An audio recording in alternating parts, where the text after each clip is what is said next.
Good morning बच्चों। आज हम लेसन नंबर 8 का पेज नंबर 54, 55 और 56 पढ़ेंगे और समझेंगे। इसके आगे का पार्ट मैंने आपको पहले ही समझा दिया है कि किस तरह से फरियादी फरियाद करता है और फिर राजा एक एक करके सबको बुलाते हैं। कल्लू बनिया को बुलाते हैं, फिर कल्लू बनिया कारीगर का नाम लेता है तो कारीगर को बुलाते हैं, फिर चूने वाले को, फिर भिस्ती को, फिर कसाई को। अब देखो राजा किसको बुलाते हैं। Page number 54। कसाई निकाला जाता है और गडरिया लाया जाता है। राजा कहता है, क्यों गडरिए ऐसी भेड़ क्यों बेची? गडरिया कहता है, महाराज उधर से कोतवाल साहब की सवारी आ रही थी, इस कारण मैंने छोटी बड़ी भेड़ का ख्याल ही नहीं किया, मेरा कुछ कसूर नहीं है। राजा गडरिए को पूछते हैं कि भाई तूने ऐसी भेड़ क्यों बेची? तो गडरिया कहता है कि भाई उधर से कोतवाल साहब आ रहे थे तो मैं क्या करता, कोतवाल यानी बच्चों थाना अध्यक्ष, इस कारण मैंने छोटी बड़ी भेड़ का ध्यान ही नहीं किया, ख्याल ही नहीं किया, इसमें मेरा कोई कसूर नहीं है क्योंकि वहाँ से थाना अध्यक्ष आ रहे थे। तो राजा कहता है, अच्छा इसको निकालो, कोतवाल को पकड़ लाओ। गडरिया निकाला जाता है, कोतवाल पकड़कर लाया जाता है। राजा कहता है, क्यों कोतवाल तुमने ऐसी शानदार सवारी निकाली कि गडरिया ने घबराकर बड़ी भेड़ बेच दी। अब राजा कोतवाल को कहते हैं कि भाई तुमने ऐसी शानदार सवारी क्यों निकाली कि गडरिया घबरा गया और उसने जल्दी जल्दी में देखा ही नहीं भेड़ छोटी थी कि बड़ी। कोतवाल कहता है, महाराज मैंने कोई कसूर नहीं किया, मैं तो शहर के इंतज़ाम के लिए जाता था। तो अब कोतवाल कहते हैं कि भाई मैंने तो कोई कसूर ही नहीं किया, मेरा कोई कसूर नहीं है, मैं तो शहर का इंतज़ाम देखने के लिए जा रहा था। मंत्री कहते हैं, आप यह तो बड़ा गज़ब हुआ, ऐसा ना हो कि ये बेवकूफ़ इस बात पर सारे नगर को फूंक दे या फांसी दे दे। कोतवाल से, नहीं तुमने इतनी धूम से सवारी क्यों निकाली? अब मंत्री अपने मन ही मन में बोलते हैं कि कहीं ये गजब ना हो जाए और राजा पूरे शहर को ही बेवकूफ़ राजा इस पूरे शहर को ही फूंक ना मार दे या पूरी शहर को ही फांसी ना दे दे, इसलिए वो कोतवाल से कहते हैं कि नहीं तुमने इतने धाम से सवारी क्यों निकाली? राजा कहता है, हाँ यह नहीं, तुमने ऐसी धूम से सवारी क्यों निकाली कि जिसका परिणाम यह हुआ कि बकरी मर गई? कोतवाल, महाराज। राजा, कुछ नहीं महाराज ले जाओ कोतवाल को, इसे जल्दी फांसी पर चढ़ा दो। कोतवाल को पकड़कर ले जाया जाता है। अब जब मंत्री उनसे कहते हैं कोतवाल से कि तूने ऐसी धूम से सवारी क्यों निकाली, तो राजा भी, क्योंकि जैसा राजा मूर्ख है वैसे ही प्रजा मूर्ख है, तो राजा भी हाँ में हाँ मिला देता है और कहता है, हाँ सही है, तुमने इतनी धूम से सवारी क्यों निकाली? अब तुमने सवारी निकाली इतनी धूम से, इसलिए गडरिया ने ध्यान नहीं रखा छोटी बड़ी भेड़ का, और क्या हुआ, परिणाम यह हुआ कि बकरी मर गई।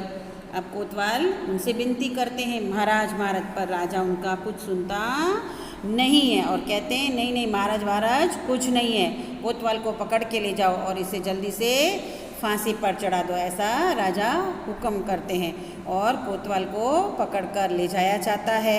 इस तरीके से अब हम पांचवें दृश्य पर पांचवा दृश्य, गोवर्धन दास जंगल में बैठा मिठाई खा रहा है। गोवर्धन दास, गुरुजी ने हमको नाहक यहाँ रहने को मना किया। नाहक यानी बिना बात। माना कि देश बहुत बुरा है, पर अपना क्या, हम किसी राजकाज में थोड़े ही है कि कुछ डर हो। अब गोवर्धन दास कहता है, अब ये बेटा नाटक के रूप में ये पूरा चैप्टर है, इसलिए दृश्य बदलते रहते हैं, ये पांचवा दृश्य है। अब गोवर्धन दास कहते हैं कि गुरुजी ने तो हमें बिना बात यहाँ रुकने को मना किया, हमें क्या, देश कैसा भी हो, बुरा हो अच्छा हो, हमें क्या, हम किसी राजकाज में थोड़े ही जो हमें किसी का डर हो। 4 सिपाही चारों ओर से आकर उसको पकड़ लेते हैं। किसको? गोवर्धन दास को। अब देखो हम आगे पढ़ेंगे कि गोवर्धन दास को क्यों पकड़ते हैं। पहला सिपाही कहता है, चल मिठाई खाकर खूब मोटा हो गया है, आज मज़ा मिलेगा। पहला सिपाही कहता है कि मिठाई खा रहे थे गोवर्धन दास, वो देखकर कहता है कि तू तो खूब मोटा हो गया ना, अब तुझे मज़ा मिलेगा यानी पता चलेगा। गोवर्धन दास कहता है घबरा कर, यह आफत कहाँ से आई? अरे भाई, मैंने तुम्हारा क्या बिगाड़ा है जो मुझे पकड़ते हो? अब जैसे ही सिपाही पकड़ते हैं, गोवर्धन दास तो डर जाते हैं, सोचते हैं आफत यानी बच्चों मुसीबत। यह आफत कहाँ से आई, ये मुसीबत कहाँ से आई? और उनको कहते हैं कि भाई मैंने तुम्हारा क्या बिगाड़ा है, मैंने तुम्हारे साथ क्या किया है जो तुम मुझे पकड़ रहे हो? दूसरा सिपाही कहता है, आप बड़े मोटे हैं इसलिए फांसी लगेगी। बच्चों, कभी ऐसा सुना है कि कोई मोटा पतला होता है तो फांसी लगती है? पर ये शहर कैसा था? मूर्खों से भरा हुआ था। फांसी तो उसको ही लगती है जिसकी गलती होती है, जिसको कोर्ट सज़ा सुनाती है। तो दूसरा सिपाही बोलता है कि आप मोटे हैं इसलिए आपको फांसी लगेगी। अब गोवर्धन दास कहते हैं, मोटा होने से फांसी, यह कहाँ का न्याय है? अरे, साधुओं से हंसी नहीं की जाती। अब गोवर्धन दास कहता है कि मोटा होने से ऐसी फांसी होती है, ऐसा कहाँ पे है? ऐसा न्याय कहाँ किया जाता है? अरे, साधुओं से हंसी नहीं। गोवर्धन दास कहते हैं कि साधुओं से ऐसा मजाक हंसी नहीं होती, मतलब मुहावरा है बच्चों, ऐसा मजाक साधुओं के साथ नहीं किया जाता। पहला सिपाही कहता है, जब सूली पर चढ़ जाओगे तब मालूम होगा कि फांसी है या हंसी। सीधी तरह चलते हो कि घसीट कर ले चलें। अब पहला सिपाही फिर से बोलता है कि जब फांसी पर चढ़ोगे तब पता चलेगा कि हम तुमसे हंसी कर रहे हैं या तुम्हें फांसी चढ़ रही है। कहता है सीधी तरह से चलते हो या घसीट कर ले जाएं। ऐसा पहला सिपाही गोवर्धन दास से कहता है कि चुपचाप चलो, नहीं तो हम तुम्हें घसीटते हुए ले जाएंगे। गोवर्धन दास कहते हैं, बात क्या है कि एक साधु आदमी को बिना बात के फांसी पर चढ़ाना चाहते हो? गोवर्धन दास बोलते हैं कि भाई ऐसी क्या बात हो गई कि एक साधु संत आदमी को तुम बिना कोई उसके कसूर के, बिना कोई बात के फांसी देना चाहते हो? पहला सिपाही कहता है, बात यह है कि कल कोतवाल को फांसी का हुक्म हुआ था। जब फांसी देने को उसे ले गए तो फांसी का फंदा बड़ा निकला, क्योंकि कोतवाल साहब दुबले हैं। अब पहला सिपाही बोल रहा है कि भाई कल कोतवाल साहब को फांसी का हुक्म हुआ था, हम जैसे उनको फांसी देने के लिए ले गए तो वहाँ पर जो फंदा था बना हुआ था फांसी का, वो उनके हिसाब से बड़ा था, क्योंकि साहब तो दुबले हैं। पर बच्चों, कभी ऐसा हुआ है कि फांसी का फंदा छोटा बड़ा होता है? पर शहर कैसा था? मूर्खों का था। हम लोगों ने यह महाराज से अर्ज की, इस पर हुक्म हुआ कि एक मोटा आदमी पकड़कर फांसी दे दो, क्योंकि बकरी मरने के अपराध में किसी न किसी को सज़ा होनी जरूरी है, नहीं तो सच्चा न्याय नहीं होगा। गोवर्धन दास चिल्लाता है, सिपाही उसे पकड़कर ले जाते हैं। अब वह पहला सिपाही कहता है कि भाई हम जब कोतवाल साहब दुबले निकले तो हमने महाराज से अर्ज की, महाराज को फरियाद की कि भाई कोतवाल साहब का गला के हिसाब से तो फंदा बहुत बड़ा है। तो राजा ने हुक्म कर दिया कि कोई मोटा आदमी पकड़ के ले आओ, उसे फांसी दे दो, क्योंकि बकरी मरी है, वो गुनाह हुआ है, वो अपराध हुआ है, तो किसी ना किसी को तो सज़ा होनी ज़रूरी है, नहीं तो सच्चा न्याय नहीं होगा। क्या बच्चों, आप इसको सच्चा न्याय कहोगे कि किसी को भी पकड़कर फांसी दे दो? यह तो गलत बात है। पर गोवर्धन दास की कोई सुनता नहीं है, वह चिल्लाते रहते हैं और सिपाही उसे पकड़कर ले जाते। अब बच्चों देखो, फिर से दृश्य बदलता है। छठा दृश्य आता है पेज नंबर 55। शमशान में गोवर्धन दास को पकड़े हुए सिपाहियों का प्रवेश। गोवर्धन दास कहते हैं, हाय बाप रे, मुझ बेकसूर को, अर्थात जिसका कसूर ना हो, को क्यों फांसी दे रहे हैं? अरे भाइयों, कुछ तो धर्म का ख्याल करो, ख्याल यानी ध्यान करो। अरे मुझे छोड़ दो, रोता है और घुटनों और छूटने का प्रयत्न करता है। हाय, मैंने गुरुजी का कहना ना माना, उसी का फल है। गुरुजी कहाँ हो? गुरुजी, गुरुजी, गुरुजी आते हैं। अब गोवर्धन दास को कहाँ ले जाते हैं? शमशान में, जहाँ गोवर्धन दास को पकड़ के सिपाही जाते हैं और पकड़ कर रखते हैं। और अब गोवर्धन दास जोर जोर से चिल्ला रहे हैं कि भाई मेरा कोई कसूर नहीं है, खाली गला मोटा होने के कारण फांसी के फंदे के बराबर माप के हिसाब से थोड़ी फांसी दी जाती। अरे भाइयों, कुछ तो धर्म का ख्याल करो और मुझे छोड़ दो। और वह रोने लगते हैं और छूटने का प्रयास करते हैं। और ज़ोर ज़ोर से चिल्लाते कि अरे मैंने गुरुजी का कहना नहीं माना, उसी का फल यानी उसी का फल मुझे भोगना पड़ रहा है। गुरुजी ने तो मुझे पहले ही कहा था कि ऐसी जगह पे, ऐसी राज्य में नहीं रहना जहाँ पर सब कुछ टके सिर मिलता है, पर मैंने गुरुजी की बात नहीं मानी, इसीलिए मुझे अब ये पछताना पड़ रहा है। पर गुरुजी उसे कह कर गए थे कि बच्चा यहाँ नहीं रहना है, पर फिर भी अगर कोई मुसीबत आए तो मुझे पुकारना, मैं आ जाऊँगा तुम्हारी मदद के लिए। इसीलिए वह ज़ोर ज़ोर से चिल्लाता है, गुरुजी कहाँ हो, गुरुजी गुरुजी। यह सुनकर गुरुजी आ जाते हैं गोवर्धन दास की मदद करने। महंत आते हैं, महंत यानी गुरुजी। अरे बच्चा गोवर्धन दास, तेरी यह क्या दशा है? गोवर्धन दास कहता है गुरुजी को हाथ जोड़कर, गुरुजी दीवार के नीचे बकरी दब गई जिसके लिए मुझे फांसी दी जा रही है, गुरुजी बचाइए। अब महंत यानी गुरुजी आते हैं और उसकी हालत देखते ना सिपाहियों ने पकड़ रखा है और फांसी के फंदे पे लटकाने जा रहे। कहते हैं अरे बच्चा गोवर्धन दास, तेरी ये क्या दशा हो गई, तेरी क्या हालत हो गई है? तब गोवर्धन दास दोनों हाथ जोड़कर गुरुजी से कहते हैं कि देखो गुरुजी, दीवार के नीचे बकरी दब के मर गई और जिसमें मेरा कोई कसूर नहीं है, मैं बेकसूर हूँ और उसके लिए फांसी मुझे दी जा रही है। प्लीज़ गुरुजी मुझे बचाइए। महंत कहते हैं अरे बच्चा, मैंने तो पहले ही कहा था कि ऐसे नगर में रहना ठीक नहीं, तुमने मेरी बात नहीं सुनी। गोवर्धन दास कहते हैं मैंने आपका कहा नहीं माना, यह उसी का फल मिला है, और पैर पकड़कर रोता है। अब महंत उसे कहते हैं कि भाई अरे बच्चा, मैं तो तुझे पहले ही कहा था कि ऐसे नगर में नहीं रहना चाहिए जहाँ सब चीज़ टके सिर मिलती हो, पर तुमने मेरी बात नहीं सुनी, तुम तो थोड़े से लालच में आकर रुक गए। अब गोवर्धन दास को अपनी गलती का ख्याल तो हो जाता है, इसलिए वह गुरुजी के पैर पकड़ लेता है, माफ़ी मांगता है और कहता है कि सही बात है गुरुजी, मैंने आपका कहना नहीं माना, इसीलिए तो मैं इसका फल भुगत रहा हूँ ना, अब आप मुझे बचाइए। महंत कहते हैं कोई चिंता नहीं, नारायण सब ठीक करेंगे। नारायण यानी बच्चों भगवान। बोहें चढ़ाकर सिपाहियों से, सुनो, मुझे अपने शिष्य को अंतिम उपदेश देने दो। अंतिम यानी आखिरी, लास्ट। तुम लोग जरा किनारे हो जाओ। किनारे हो जाओ बच्चों मतलब साइड पर हो जाओ। अब महंत जी कहते हैं कि बच्चा कोई चिंता मत कर, भगवान हम सब ठीक करेंगे, और थोड़ा अपनी बोहें चढ़ाकर सिपाहियों से कहते हैं कि तुम साइड में खड़े हो जाओ, मेरे को अपने शिष्य को, अब उसको तो फांसी लग रही है, उसका तो लास्ट है, तो मैं उसको कुछ उपदेश देना चाहता हूँ। उपदेश देना चाहता हूँ मतलब उसे आखिर अंतिम समय में कुछ ज्ञान देना चाहता हूँ। सिपाही कहते हैं महाराज हम हट जाते हैं, आप जरूर उपदेश दीजिए। सिपाही हट जाते हैं, गुरुजी चेले को कान में कुछ समझाते हैं।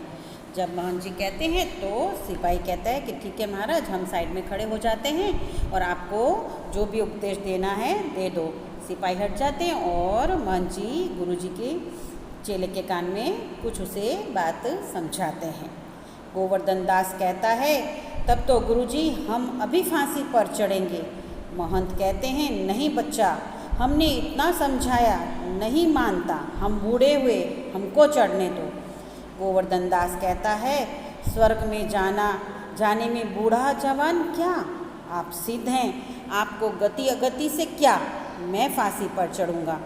इस प्रकार दोनों झगड़ते हैं। सिपाही परस्पर चकित होते हैं। अब गोवर्धन दास को जब गुरुजी कुछ कहते हैं, उसके बाद गोवर्धन दास जोर से चिल्लाकर कहते हैं कि गुरुजी मैं तो आज और अभी फांसी पर चढ़ूँगा। तो गुरुजी कहते हैं नहीं बच्चा, मैंने तेरे को इतना समझाया, तू क्यों नहीं मानता, मैं बूढ़ा हो गया हूँ, मुझे फांसी पर चढ़ने दो, मैं बूढ़ा हो गया हूँ। पर गोवर्धन दास नहीं मानता है, कहता है स्वर्ग में जाने के लिए बूढ़ा जवान होने की क्या ज़रूरत है, कोई भी स्वर्ग में जा सकता है।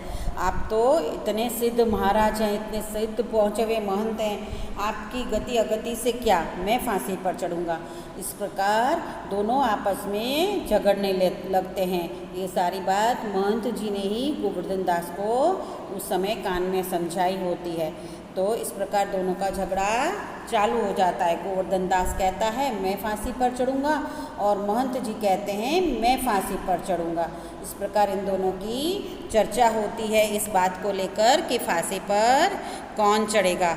इन दोनों को झगड़ कर देखते हुए जितने सिपाही खड़े थे परस्पर यानी आपस में चकित यानी आश्चर्यचकित हो जाते हैं। उनको सरप्राइज होता है कि गुरु और चेला इस तरह आपस में क्यों झगड़ रहे हैं। तो चलो बच्चों, अब हम पेज नंबर 56 पर आते हैं।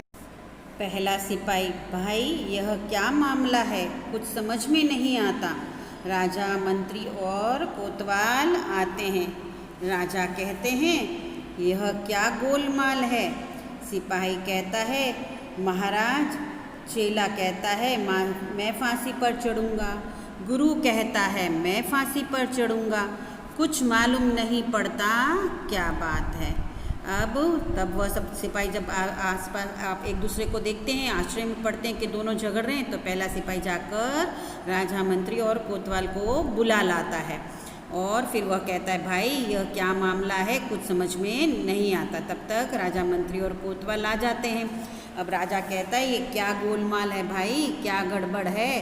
तो सिपाही कहता है कि महाराज चेला कह रहा है कि मैं फांसी पर चढ़ूँगा, उसका गुरु कह रहा है कि मैं फांसी पर चढ़ूँगा।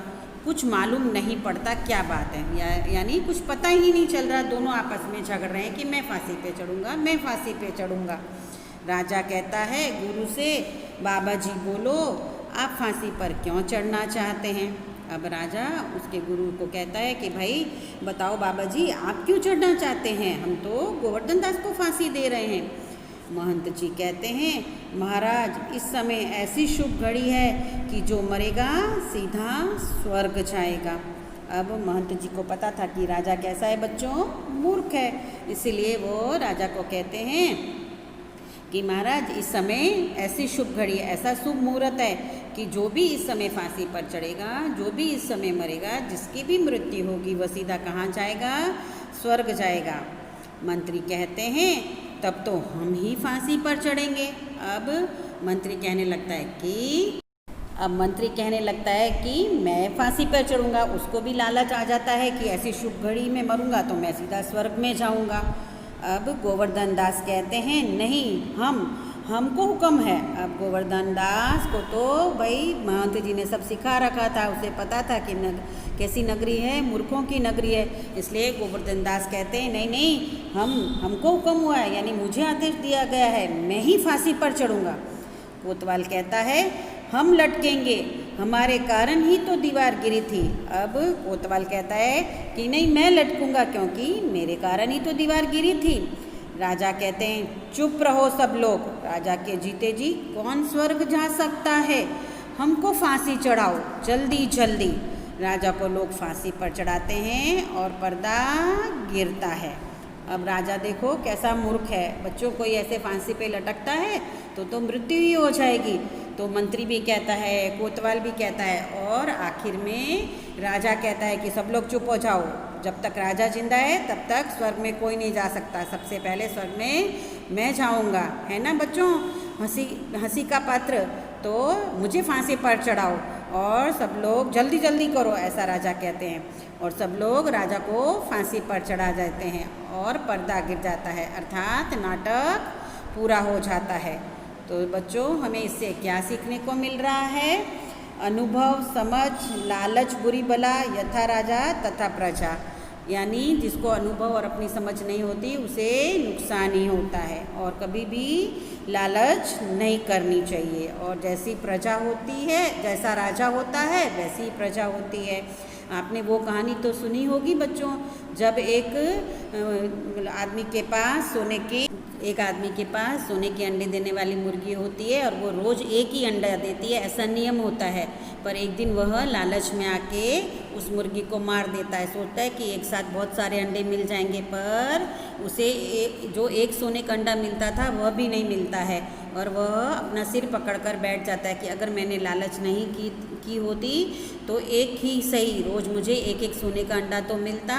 उसी तरह यहाँ पर बच्चों किसने लालच की? गोवर्धन दास ने। गुरु जी ने समझाया था कि ऐसा इस शहर में मत रहे, पर वह लालच में आकर वहाँ रह जाता है कि 1 रुपये में अगर मिठाई मिलती है तो मैं क्यों ना यहाँ रुक जाऊँ और खा पी के मौज करूँ। तो इस पाठ से हमें ये सीखने को मिलता है कि कभी भी लालच नहीं करनी चाहिए। तो बच्चों आप इस पाठ को पढ़िएगा और समझिएगा। मैं इसके सारे ऑप्शंस अर्थात ऑब्जेक्टिव वर्ड मीनिंग्स सब कुछ उसमें डाल दूँगी गूगल क्लासरूम में। आप उसमें से नोटबुक कंप्लीट करिएगा और फिर अब तो आपकी नोटबुक्स भी हम मंगवाने वाले हैं चेकिंग के लिए, तो नोटबुक कंप्लीट करके जब कहें तब भेज दीजिएगा। Thank you.